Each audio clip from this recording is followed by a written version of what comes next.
for today's ganap na.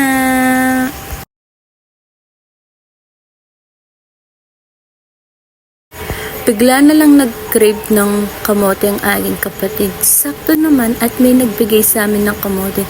Uy, napakadami yan. Tignan niyo naman, isang bag, diba? So, ayun, magluluto pala kami ng kamote dyan. Siguro ang niluluto namin dyan ay nilagang kamote kasi yun naman yung mga gusto ng aking kapatid. Pero kung ako pagpipiliin nyo, mas gusto ko pa yung fries na kamote. Tapos lagyan ng powder cheese. Ang sarap kaya. Siguro gagawin ko na yan pag bago matulog, diba? Babanlawan na pala ng aking kapatid ang kamote. Excited na kasi sila na kumain ng kamote dyan, mga best. Tignan nyo naman ng aking kapatid. Oh, diba? Inamoy-amoy pa ng aking sister. So, ayun, 2 beses namin yung babanlawan, mga beshi ko, para naman talagang mawala ang dumi. Tignan nyo naman kasi, napakadumi naman ng tubig, diba? Kasi galing yan sa mga lupa, mga beshi ko. Kaya, ayan, pinakabanlaw namin yan, para naman mawala-wala yung lupa, mga beshi ko. Nilagyan na namin yan ng tubig, dahil ilalagay na namin sa lutuan yan, mga beshi ko. At syempre, dahil natapos na ang ating pagbabanlaw ng ating kamote, ayan, naglaro ng ganda-gandahan ng dalawa.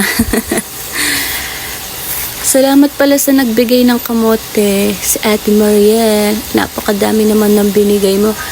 Di ko na lang alam kung hindi na lang magtata itong mga kapatid ko sa sobrang dami ng kamote na iluluto namin. By the way pala, sa uling pala kami magluluto, mga beshi ko, ha? Hindi man sa shilling, dahil gusto ng aking mama ay makatipid kami, diba? Kasi naman, kapag pinakulo mo yan sa shilling, ubos ang gas. Charis. Hindi, kasi mas maganda sa uling, mga beshi ko.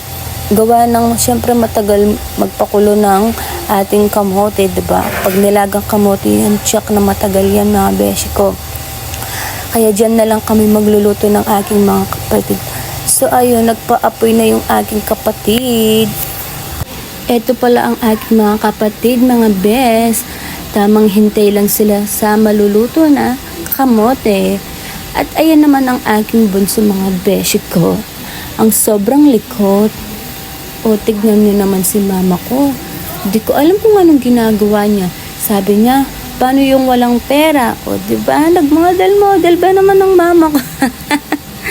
At bigla na lang din dumating si Boy dyan dahil nagpatulong magsingil kay mama ko sa mga nag-utang sa kanya. Diba? Sabi ko nga kay Boy, mag-ay-ay siya dyan. Ayaw niya naman mag-ay. Joke lang. Tignan nyo naman ang ginawa ng kapatid ko. Napakalakas ng apoy. Nilagyan kasi siya ng gas.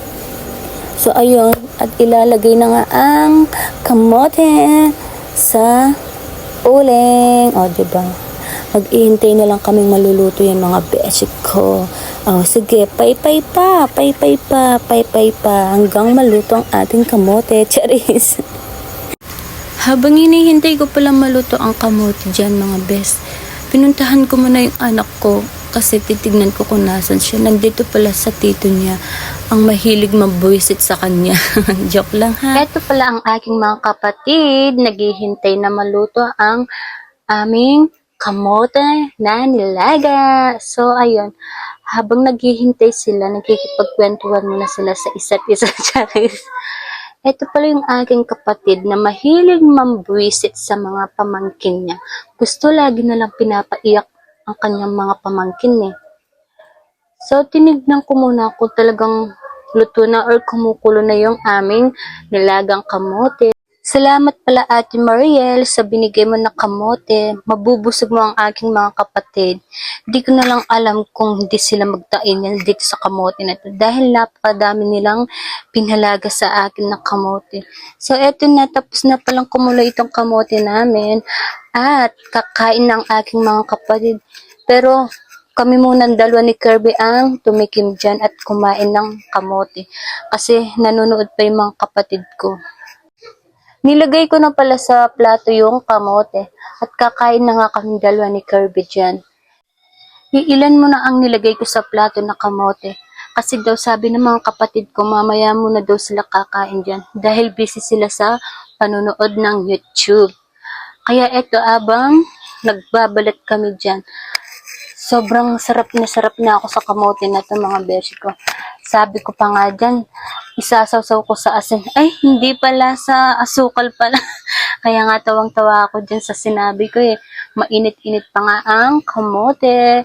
Sobrang sarap, 'di ba? Ako, mas gusto kong sinasawsaw sa asukal mga beshi ko. Kayo mga beshi ko, ano mas gusto nyong isawsaw dito sa kamoteng nilaga? Asukal o gatas? Ako kasi mas gusto ko pa ang asukal. So, hanggang dito na lang. Salamat po sa panonood dito sa aking mini vlog. Bye-bye!